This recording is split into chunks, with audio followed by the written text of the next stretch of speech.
2011 Lexus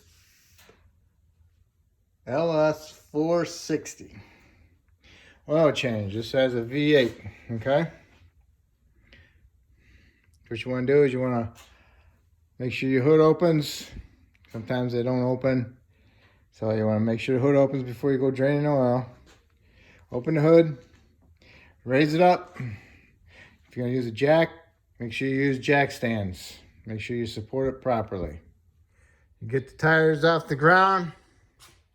You want to grab them at 9 and 3 and push and pull. Push and pull, push and pull. So what you're doing is you're checking your tie rod ends to see if they have play in it. And also if you do 12 and 6, you can also double check your ball joints for play also. So if you feel any play in there, inspect it. Okay, you got in the air. There's the oil pan. Drain plug is a 14 millimeter. Loosen it up. Get your drain pan underneath it. Grab hold of your drain plug and unscrew it counterclockwise. All right. See how much oil's in here, and none on the dipstick. All right. Here we go. All right.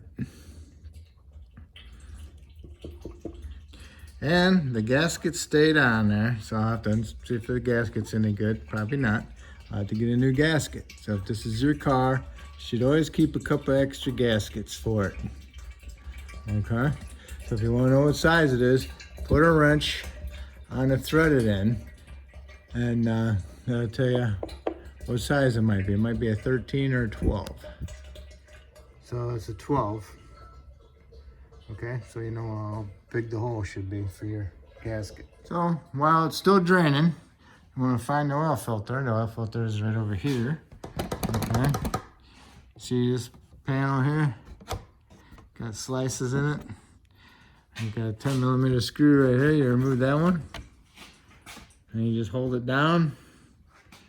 And there's the filter. Now you need your filter wrench for that, and that's the Toyota filter wrench. Here's your Toyota Lexus filter wrench. Okay. Breaker bar, big 1/2-inch ratchet with a swivel head on it. Okay, I got a new gasket. Put it in there. See how much is dripping? All right. Put that in there. Snug it up and tighten it up. Typical drain plug, tighten it up. 8 foot-pounds. Drain plug is in, tighten it up, wipe it off. Now loosen up your oil filter and remove it. This is what it looks like. Didn't get hardly any oil on me. That's probably one of the best ones. Okay, there's the filter, and there's an O-ring on there. You want to replace the filter and the O-ring. On the end of the filter housing is a square drive. You can remove that. It's like a plug, and you can drain the oil filter. I don't like doing that. I just like removing the filter by doing it this way. The filter, you just grab hold of the housing, and you grab hold of the filter, and you twist it and pull it. And that's the same way you put the new one on. You just push it on there. Now for the O-ring, you get a little screwdriver, stick it underneath there, and pry it off, and then walk the new one on to that groove. Okay, and then when you go back together, put some oil on that O-ring and around it, and then thread it back up in there. Make sure you change the oil, the O-ring. Don't be just reusing the old one and being lazy. All right, got a new O-ring on it. See how that piece is down there? It's just got a spring on it. If you drop it and this thing comes unsprung, make sure you find the spring and make sure you find this piece. And you put the spring in there, and this thing just pushes down and turns. Just like a thermostat. You push it down and turn it on that style. It just gives you an idea what it looks like down inside there. Okay? Same thing here. All right, O-rings on it, new filter.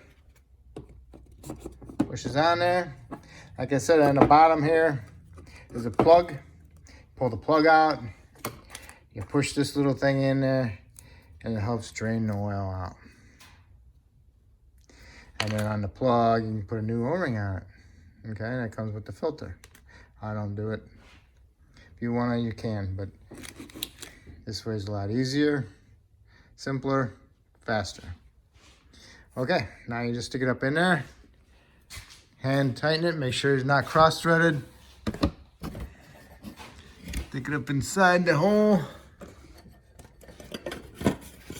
And thread it up as far as you can do it with your hand. Okay, now put your socket on there with your big ratchet and tighten it up. Make sure you tighten it up till it stops and then give it an extra oomph, you know? And then you want to go to back it off, to take it off, but you just want to turn it just a little bit so you can get your socket off, your tool off of it. Because otherwise you'll forget it up in there and you'll eventually lose your tool. So make sure you pull your tool off. And then put your little panel back up with your little screw on it, the 10 millimeter. And then you want to check all your tire pressures since it's up in the air. And then lower it down on the ground and then add your fluid. Okay, here's the little door to fill up your oil. There's your oil cap right there. Take the cap off. It takes 520 or 020. I put in 520. That's what I've always been putting in it. I put in 8 quarts, dipsticks over there. 8 quarts shows it's perfect. So then what you want to do is start the vehicle up.